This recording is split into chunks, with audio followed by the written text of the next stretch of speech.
I'm Sam Al-Tarazi, and I'm the co-founder and CEO of Simma. At Simma, we're on a mission to pave the path towards digital payments in Iraq. Now, first, before I get started, let me tell you how the whole thing got to be. So in 2021, I was working for Venture Builder, and we simply got approached by someone who owns and operates a financial institution in both Jordan and Iraq. And all they said was, we want to do digital payments in Iraq. And so my first thought instantly was, why don't we simply do a payment gateway? However, I don't know much about the market, and so I started my research. Obviously, it's a cash-driven economy. 45 million in population, a median age of 21, it is definitely a market that is ripe for disruption. But if we zoom into digital payments in specific, we see that the real issue lies in a lack of trust in financial institutions. You see, across decades of political instability, most banks started either shutting down or starting to engage in shady activities, which led the Iraqi consumer to start feeling like my money is safest in my pocket. And although there are many digital players in the market today, you still don't see any going mainstream. So we started asking why.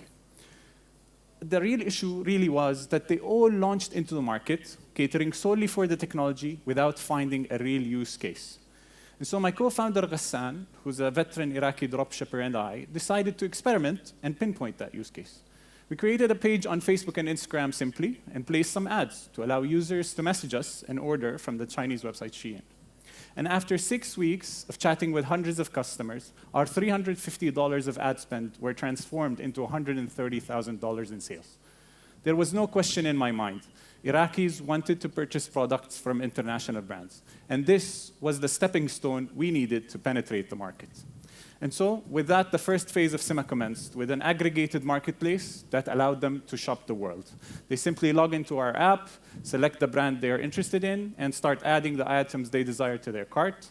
Once they're ready to check out, they do so with Simma. They choose a payment medium, and that's it, an order is placed on our system.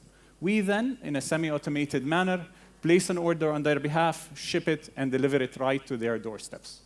The app launched in March of 2022, and we now have more than 165,000 registered users on the platform and have done a total transaction value of $8.1 million, or 8.2, sorry, so far.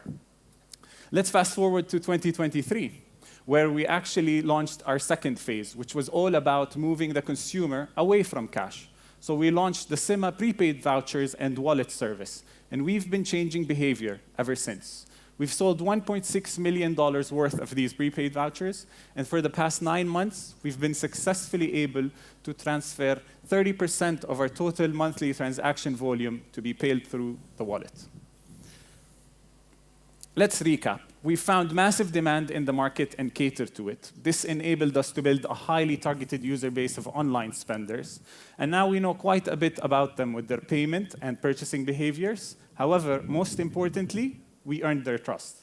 How do we know we have their trust, you ask? Well, how about 61% monthly repeat purchasers and a staggering 41% second purchase rate?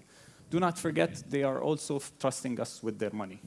So ladies and gentlemen, we have the key to unlocking the Iraqi digital market. You see, Simma can become that centric spot where all consumer demands are met and cash simply goes digital. Online spenders can continue to pay using any payment medium they desire, and we can unlock the true potential of data with consumer profiling and credit scoring, something that has enabled us to keep our default rates at just 1.5% for all COD payments. Well, how do we do fintech from there? Well, we start with layers of products and services. We start with buy now, pay later, for instance, to allow for segmented payments within the platform. This can then be leveraged as a true bridge to offer true adoption for cards in Iraq. And then we open up the world by building a payment gateway and starting to allow e-merchants to actually accept payments from Iraqis just in a moment. It's really like building a path of least resistance to unlimited potential. By now, you have a couple of questions steering through your mind, so let me try and answer some of them. In terms of business model, we simply do a B2C business model where we grab bulk shopper discounts from the merchants we feature, and we charge a per-item shipping fee that the end consumer pays. As we transform ourselves from a mediator towards becoming a lead generation and discovery tool, we start charging for payment processing and the leads that we provide. In terms of unit economics, we pay $1 to get a user on board to sign up. 5.8 to get them to become a paying customer. And from the very first order, with a gross profit margin of around 20%, we make an average of $12 of revenue.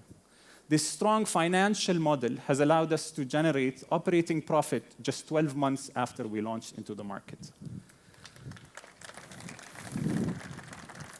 So we've just closed our second round of funding earlier this year.